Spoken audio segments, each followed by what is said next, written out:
Hey YouTube, what's up? Murphy Firearms Training here. Lee Load All 2. Got another video about this guy. So the Lee Load All 2, it comes with a charge bar. It looks like this.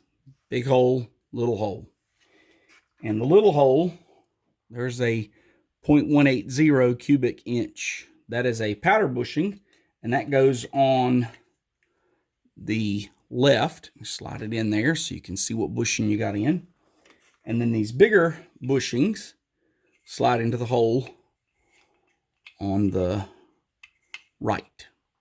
And so you know you've got a 0.180 cubic inch powder charge and a 7/8 of an ounce shot charge. And this thing, of course, slides back and forth.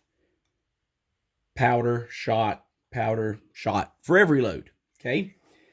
So you can see my charge bar is in the machine. And I bought a second charge bar and a second set of bushings. And the reason is because the Lee Load All comes with some data here. And it comes with some very, very, very basic shells you can make. 1 ounce, 1 1/8, 1 1/4, 1 1/2. Just very, very basic. And then, of course, when you look in loading manuals, you can find some more data that's 7/8 of an ounce and 1 ounce and 1 1/8 and 1 1/4 is your really a ton of loads in that range. But there's a lot of good loads in the 3/4 of an ounce, 5/8 of an ounce, really light loads that are a lot of fun to shoot. So someone told me that something magical would happen. And that magical is that a 1 ounce bushing, any powder bushing, will fit inside of it. And sure enough, any of these guys fit inside a 1 ounce bushing. Okay? All of your powder bushings fit inside of a 1 ounce bushing. So, let me tell you what I did. First of all, I went in and I did some measurements. And so I took the existing shot bushings that I had, the 7/8 of an ounce, the 1 ounce, the 1 1/8 ounce, the 1 1/4 ounce, and the 1 1/2 ounce. Now, I omitted the, what I call undersized, the shorter than the chamber bushing. So the 1 1/2, I'll hold up the 1 ounce next to it. You can see that the 1 1/2 is shorter than the full charge bar. So when you put the 1 1/2 in, you got this situation going on where it's the diameter of the charge bar part of the way down, and then the diameter of the bushing the rest of the way. And this gave me an idea. So the idea I had was, I measured the volume of each bushing. And then I compared that volume to what Lee claims it will throw. And I plotted that on a graph. And that's this blue line here, the solid blue line. And then I did linear regression. And if you're not a math person, don't worry. I won't get into the details. But I did linear regression and I came up with an equation. Y equals 0.2803x. Okay? X is the ounce weight of the shot, and Y is the volume in cubic inches. Now, what that does for me is I plotted two loads, and I'm going to circle them for you here, which is 0.75 and 0.625. Okay? And that is 3/4 and 5/8 of an ounce. These two bushings do not come with a Lee Load All 2. But I wanted to load specifically 3/4 of an ounce, but I figured if I was going to do it, why not do 5/8 as well? And so I figured out that a 3/4 ounce shot bushing would require just a hair over 0.2 cubic inches. 0.21, there's my actual math, 0.2102 cubic inches. Now, your largest powder bushing is 0.198 cubic inches. So if we reduce the height of that so that it has a larger diameter at the top, the diameter of the 1 ounce bushing, and a smaller diameter at the bottom, we can increase the volume. And so I did a little math, and I basically set the height of the powder bushing as the variable. And basically I said that the height of the trimmed height of the powder bushing times the radius squared times pi, which would give me the volume, plus as you trim, of course, that bushing gets shorter, and then the length of trimmed area gets taller, so that'd be the diameter of the 1 ounce shot bushing. So set up an equation, I did the math, and I got 0.850 inches. So let me reach and grab my caliper. It's way on the other side of my loading bench here. And so what I did was, if you take your standard, I keep dropping these things. If you take your standard bushing here and you close up on it, you get a height of 0.992 inches. Okay. So what did I do?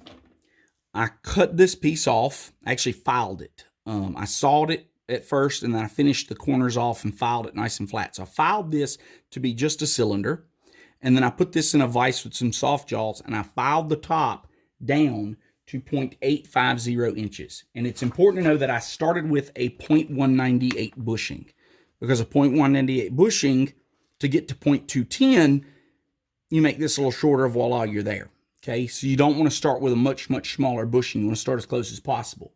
And this was an extra set of bushings, so I still have my original 0.198. So trim that to a height of 0.850.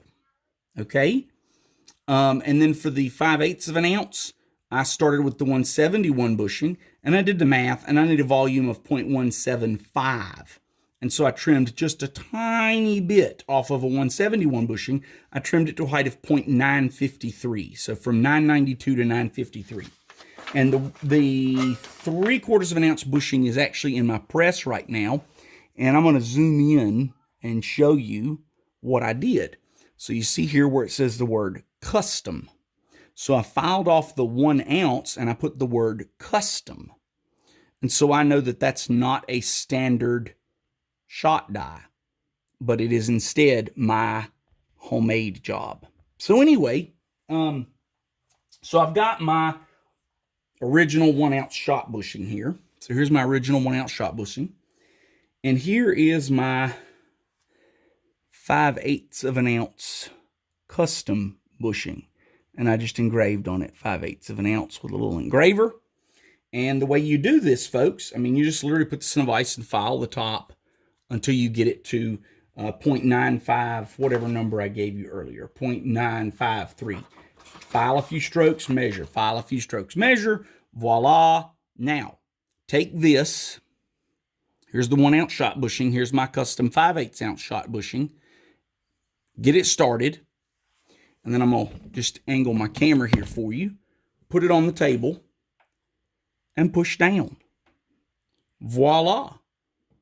You've got a 5/8 of an ounce shot bushing. Okay. Same thing with 3/4. So anyway, a new set of shot bushings and a charge bar and all of that cost me $5 from Lee Reloading, LeePrecision.com. And take your thumb, you get that guy started out, and you just work it out. Take your finger and just push it out. Okay. So anyway,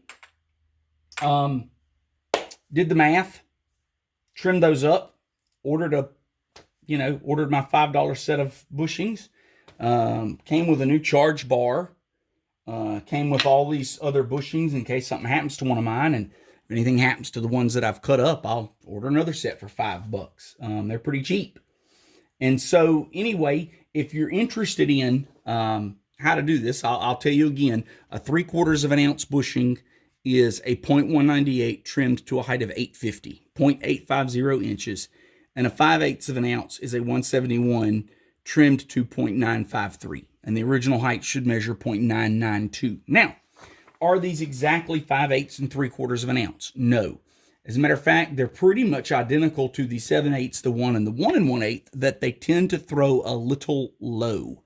Okay. And again, when it comes to reloading, if you throw your shot charge a little low, it's a lower pressure, you're going to be safe. Your fear is it's going to throw a little high. I reload mostly 8 shot, 7.5 shot. And with those shots, it's coming in really close. So the 5/8 of an ounce would be 0.625 ounces on the 0.625 ounces on the scale I use.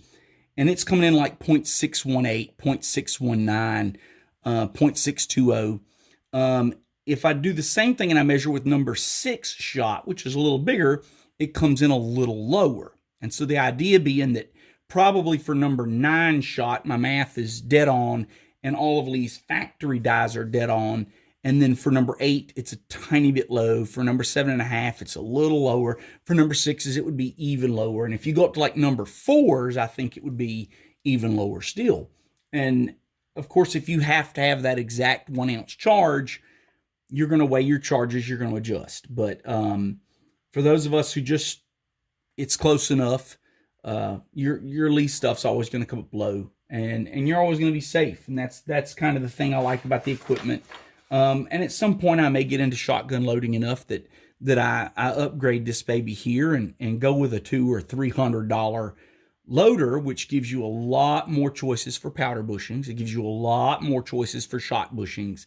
And you can load a more precise shell. But for shooting clays 30 and 40 yards, these work really well. The loads that I use for squirrel work really well. And I actually have a buckshot load that I use this guy for that works really well. So I'm pretty happy with it. The shotgun shells that I use, it does a good job. So anyway, if you're interested in that, and if you want to make your own 3/4 or 5/8 of an ounce shot bushing, there's the information you need. Best of luck. Just take your time, go slow, because if you take off too much material, now it's going to throw too heavy of a charge and you're in your danger zone. So if you have any questions, leave them in the comments. Hopefully that's not too boring. I know some folks really don't like math, but math's one of the things I do enjoy. So I had a little fun and used it for my other hobbies. So like I said, if you have questions or you want me to send you this information, shoot me a message and I'll be glad to send it to you.